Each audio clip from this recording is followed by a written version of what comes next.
하나님의 말씀은 시편 147편입니다.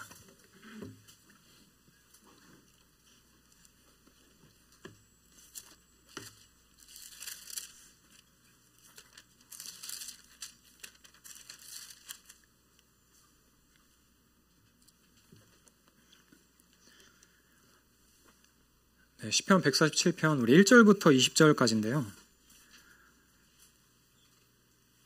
제가 읽어드리겠습니다. 네. 하나님의 말씀을 들으십시오. 할렐루야. 할렐루야.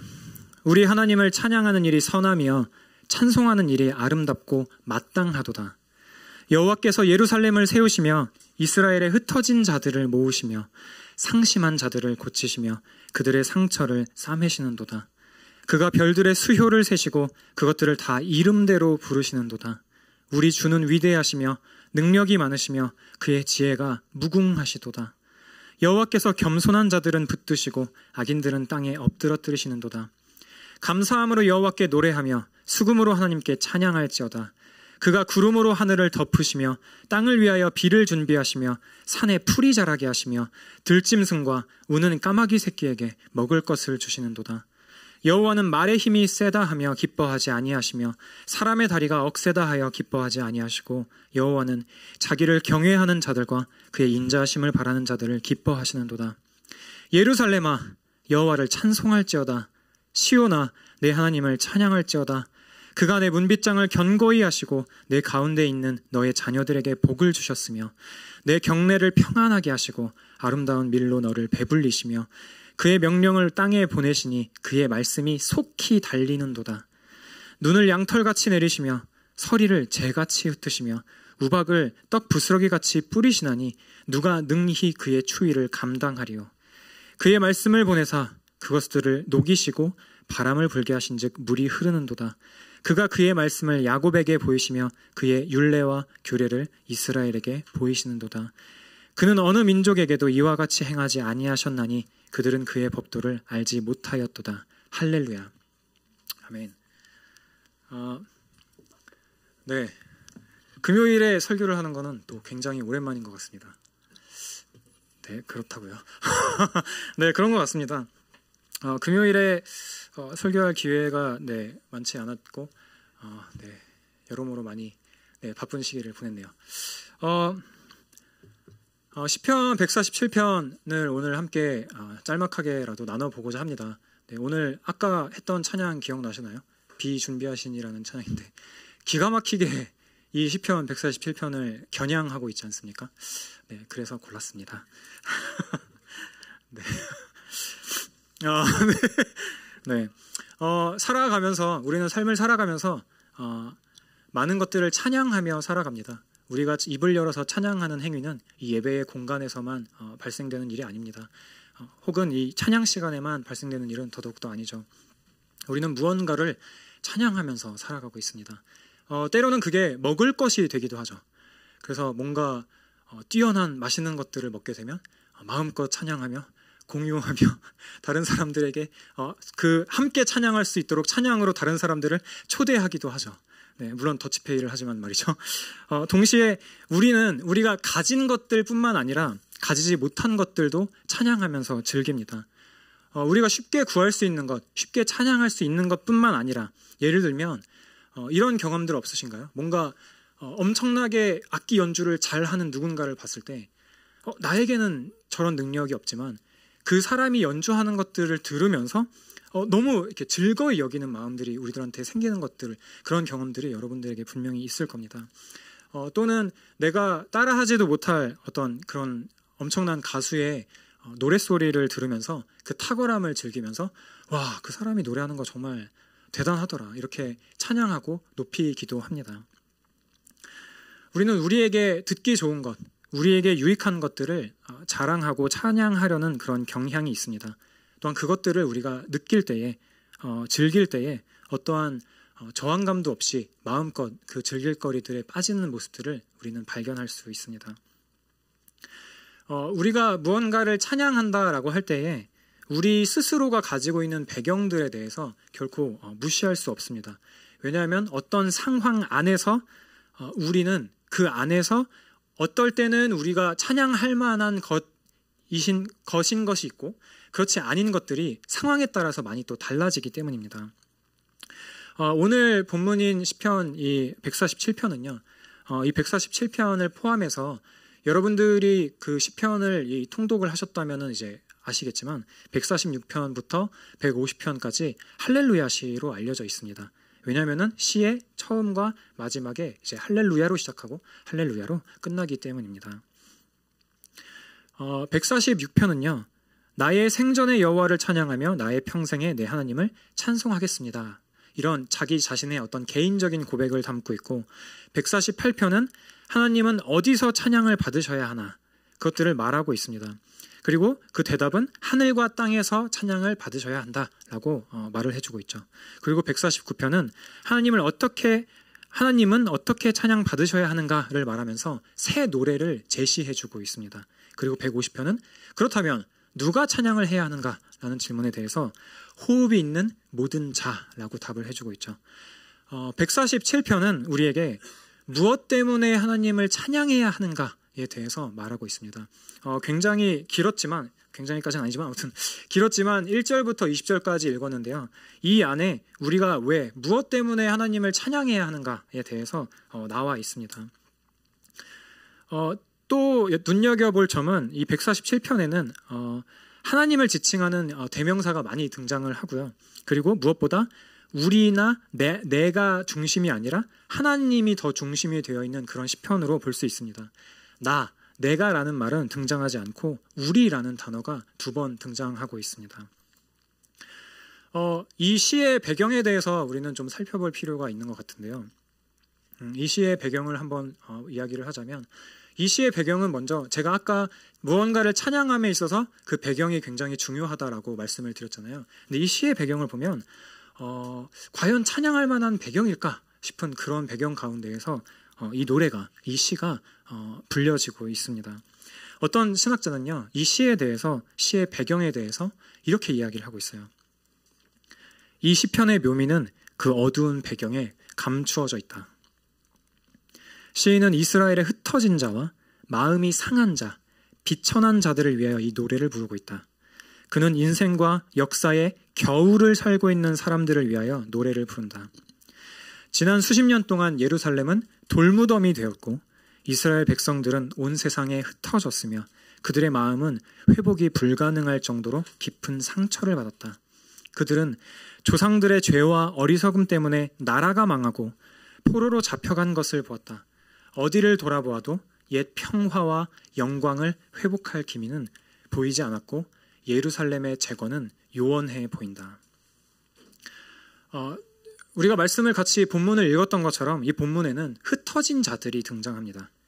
또 마음이 상한 자들이 등장하고요. 상처받은 사람들이 등장합니다. 예루살렘의 영광은 온데간데 없습니다. 공동체는 그 끈끈했던 공동체는 흩어집니다. 원문을 보면요, 마음이 상한 자들이라는 표현은 약간 말랑말랑한 표현입니다. 조금 더 적극적으로 해석을 가미해 보자면요, 마음이 부셔진 자로 볼 수도 있습니다. 마음이 눈에 보이는 것도 아니고 어떤 물질도 아니지만 제가 마음이 부서진 것입니다 라고 말할 때 여러분들은 그게 그 비참함이 얼마나 큰 비참함인지, 얼마나 마음이 상한 일인지 여러분들은 느끼실 수 있으셨을 겁니다. 이런 상황에서, 이렇게 어두운 상황, 좀 참담한 상황에서 시인은 그의 시를 시작하면서 무엇이 우리에게 마땅한 일인지를 선포하고 있습니다. 제가 다시 한번, 우리 한번 같이 읽어볼까요? 147편 1절입니다. 시편 147편 1절입니다. 시작. 할렐루야, 우리 하나님을 찬양하는 일이 선하며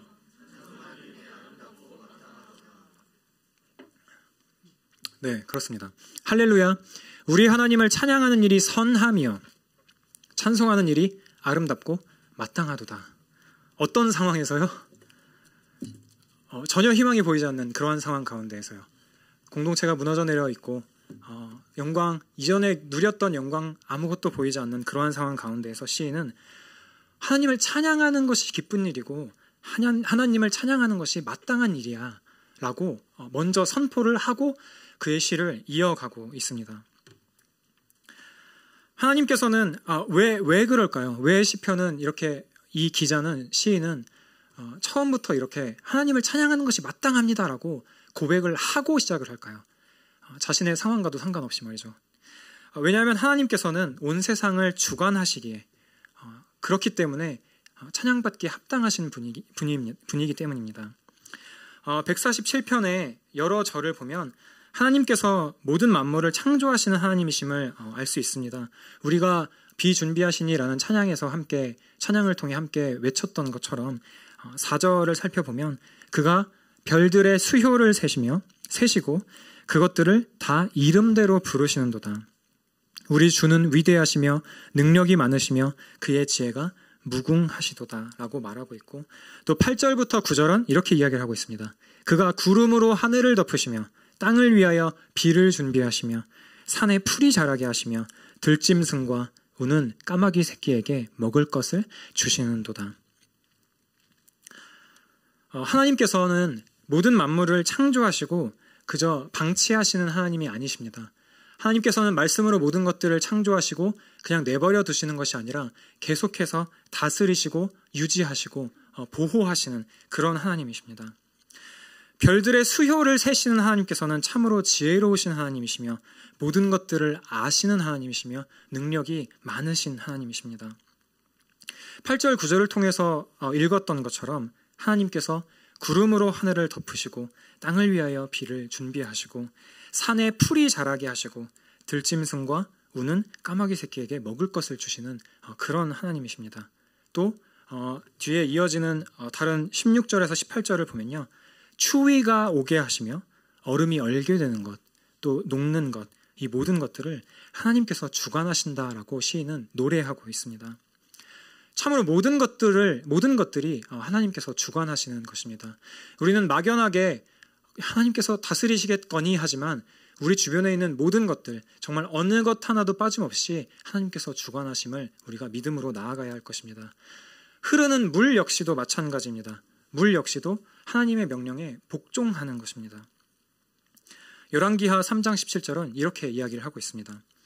여호와께서 이르시기를 너희가 바람도 보지 못하고 비도 보지 못하되 이 골짜기에 물이 가득하여 너희와 너희 가축과 짐승이 마시리라 하셨나이다.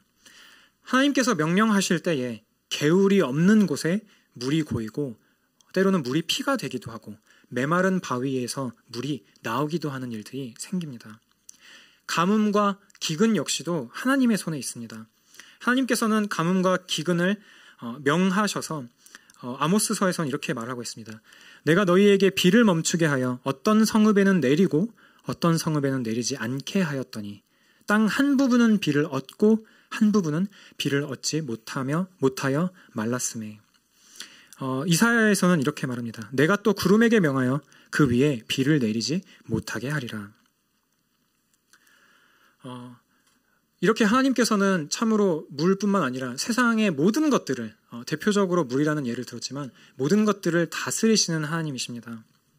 또한 하나님께서는 우리가 시편을 통해서 봤던 것처럼 하나님께서 일하시는 영역을 사람에게만 어떤 제한을 두지 않으시고 사람만 다스리신다라고 말씀하신 것이 아니라 방금 말했던 자연들 뿐만 아니라 동물에게까지 미치고 계십니다.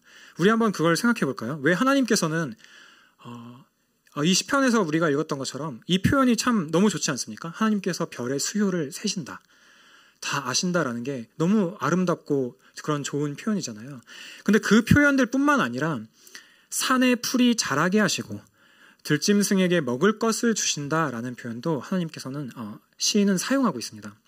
또는 우는 까마귀 새끼에게 먹을 것을 주시는 분이라고 표현하고 있어요. 하나님께서는 가장 하찮아 보이는 것들, 가장 하찮아 보이고 비천한 그런 것들을 돌보시는 신으로 자기 자신을 이 시편을 통하여서 나타내고 계십니다. 짓밟혀버리고 하찮은 산의 풀들, 누구 하나 신경 쓰지 않는 들짐승들, 또 당시에 부정적인 이미지로 사용되었던 그 까마귀 새끼를 돌보는 신으로 자기 자신을 시편을 통해서 드러내고 있습니다. 이 시인의 고백에 따르면 하나님께서는 까마귀를 돌보는 신이십니다. 이 말을 조금 바꿔서 얘기하자면 하나님께서는 바퀴벌레도 돌보십니다. 끔찍하지 않습니까? 하지만 사실입니다. 하나님께서는 바퀴벌레같이 아무것도 아닌 것, 우리가 생각했을 때 정말 아무것도 아닌 것처럼 보이는 미물조차 돌보시고 이끄시는 그런 하나님이십니다. 왜 이런 표현을 굳이 사용했을까요? 여러분, 아무것도 아닌 것을 돌보시는 하나님, 바퀴벌레를 돌보시는 그런 하나님께서 자기 백성이 비천한 상태에 있는 것들을 그냥 내버려 두시겠습니까? 그 하나님께서요, 아무것도 아닌 들풀을 돌보시는 그 하나님, 들짐승을 돌보시는 하나님, 까마귀를, 바퀴벌레를 돌보시는 그 하나님께서 저와 여러분들을 그냥 내버려 두시겠습니까? 절대 그렇지 않죠. 우리 하나님은 그렇게 내버려 두시는 하나님이 아니십니다. 또 하나님께서는 흩어진 자들을 모으시고 마음이 상한 자를 고치시고 상처를 싸매시는 하나님이십니다. 하나님께서는 흩어져 있는, 부서져 있는 마음들을 돌보시는 하나님이십니다. 가만히 내버려 두시는 것이 아니라 돌보시고 흩어져 있는 공동체를 하나 되게 모으시는 하나님이십니다. 그리고 상처를 싸매시는 그런 하나님이십니다. 또한 그 하나님께서는 자기 자신을 당신의 백성들에게 나타내시는 그런 하나님이십니다. 세상을 창조하시고 돌보시는 그 하나님께서 자기 자신을 우리에게 드러내어 보이십니다. 말씀을 보내시며 또 하나님의 법을 우리에게 가르치시며 또 말씀을 통하여서 자기 자신이 어떤 분인지 우리에게 지속적으로 가르쳐 주시는 그 하나님입니다. 하나님께서 창조한 세상을 보실 때에요, 마치 우리가 갤러리에 전시된 작품을 보듯 보시지 않으십니다. 그저 멀찍이 서서 이 각도 저 각도로 눈으로만 지켜보시는 그런 하나님이 아니라는 겁니다. 저와 여러분을 볼 때 역시 마찬가지입니다. 우리 하나님께서는 전시된 작품, 이 세상이라는 작품 가운데에 계시며 또는 밖에서도 보시고 고치시고 이 안에서 함께 하시며 돌보시는 하나님이십니다. 네. 하나님께서 모든 만물을 다스리시고 주관하신다는 사실들을 우리가 잊어버려서는 안 될 것입니다. 하나님께서 세상을 주관하시는 분이라는 것들을 우리가 기억한다면요, 우리 삶이 내 방식대로 작동되지 않는다라고 생각할 때 우리가 지금껏 그래왔던 것처럼 우리가 쉽게 선택하는 짜증과 분노를 택하기보다 하나님께 기도하기를 선택할 수 있습니다. 다시 한번 말씀드리겠습니다. 하나님께서 모든 세상을, 모든 것들을, 정말 모든 것들을 다스리신다라는 것들을 우리가 기억한다면 그 가운데에서 내 맘대로 되지 않는 내 인생을 바라볼 때에 우리가 분노와 짜증내기를 선택하기보다 우리를 지으신 하나님께로 더 나아갈 수 있습니다. 여러분, 전자기기가 작동되지 않을 때 우리가 해야 할 행동은 무엇일까요? 갑자기 이 아이패드가, 이 설교를 기록해 놓은 아이패드가 고장이 난 거예요. 그럼 어떻게 해야 될까요? 뜯어보는 걸까요? 제가 뜯어보면 어떤 일이 발생할까요? 네. 옆 사람에게 물어보는 걸까요? 옆 사람을 한번 봐보세요. 답이 나올까요? 네. 전혀 아닐 겁니다. 어떤 도움도 얻을 수 없을 거예요. 가장 빠르게 우리가 해야 될 것은 무엇일까요? 들고 전문가를 찾아가는 것입니다. 할 수 있다면 제작사를 찾아가는 거죠. 그리고 거기엔 이 모델의 초기 컨셉에서부터 현재 모델이 나오기까지의 어떤 계획이 있었는지가 다 나와 있을 테고 이것들만을 전문적으로 다루는 사람들이 분명히 있을 겁니다. 그렇다면 여러분, 저와 여러분의 삶이 우리들의 마음대로 되지 않을 때에, 우리의 인생이 우리들의 마음대로 되지 않을 때에 우리가 택할 수 있는 가장 좋은 방법은 무엇이 있을까요? 우리의 인생을 되돌아보는 거요, 우리 스스로? 너무 좋은 방법이죠. 우리는 우리들의 인생을 되돌아봐야 됩니다. 우리들의 인생을 되돌아봐서 우리가 작년 한 해는 무엇을 잘못했는지, 이렇게 살면 안 되겠다를 스스로 점검하는 것들 정말 중요한 일입니다. 하지만 그게 첫 번째이며 궁극적인 방법은 아닐 것입니다. 우리는 우리 자신에 대해서 우리 생각보다 잘 모르니까요. 그러면 여러분들의 옆 사람은 어떻습니까? 옆에 있는 지체들에게, 여러분들의 옆에 있는 지체들은요, 여러분들에게 좋은 조언을 해주는 상담가일지도 모릅니다. 또는 여러분들이 하는 이야기들을 잘 들어주고 공감해주는 그런 좋은 친구일지도 몰라요.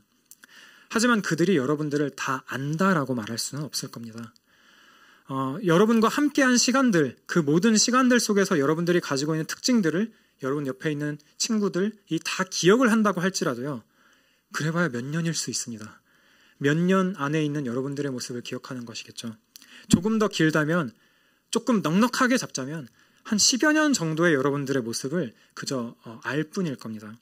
그렇기 때문에 그리고 또한 아무리 친하다라고 할지라도 여러분들의 미래에 대해서는 알 수가 없겠죠. 그렇다면 우리는 이 문제 앞에서, 우리들의 삶의 앞에 펼쳐져 있는 이 문제 가운데에서 스스로 돌아보기 전에, 그리고 우리의 귀한 하나님께서 허락해 주신 친구들에게 다가가기 전에 무엇을 먼저 해야 될까요? 우리가 해야 될 것은 다른 것이 아닙니다. 우리를 지으신 하나님, 우리의 인생을 주관하시는 하나님, 우리의 과거와 현재와 미래를 다 아시는 그 하나님께, 자기 백성에게 자신을 나타내셔서 이 땅에 말씀하신 하나님, 말씀을 우리에게 허락해 주시고 달리게 하시는 하나님, 참으로 별의 수를 세시며 그것들의 이름을 붙이시고 다 아시는 그 하나님, 마음이 산산조각난 것들을 고치시고 그 상처를 싸매시는 하나님, 그 하나님께로 먼저 나아가야 할 것입니다. 말씀을 마치려고 합니다. 여러분들은 여러분들이 직면한 문제 가운데에서 어디를 향해서 먼저 달려나아가고 계십니까? 여러분들 스스로 고민해 보는 것 매우 중요한 일이죠. 주변 사람들을 찾아가는 것 역시 중요합니다. 우리가 하나님께 우리들이 당면한 우리 앞에 있는 문제들을 가지고 나아갈 때에 우리는 그 하나님을 찬양하는 것이 참으로 선하며 기쁜 일임과 동시에 마땅하다라는 것들을 알게 될 것입니다. 그 하나님을 신뢰함으로 우리의 문제들을 하나님께 아뢰는 그런 시간이 되면 좋겠습니다. 함께 기도합시다.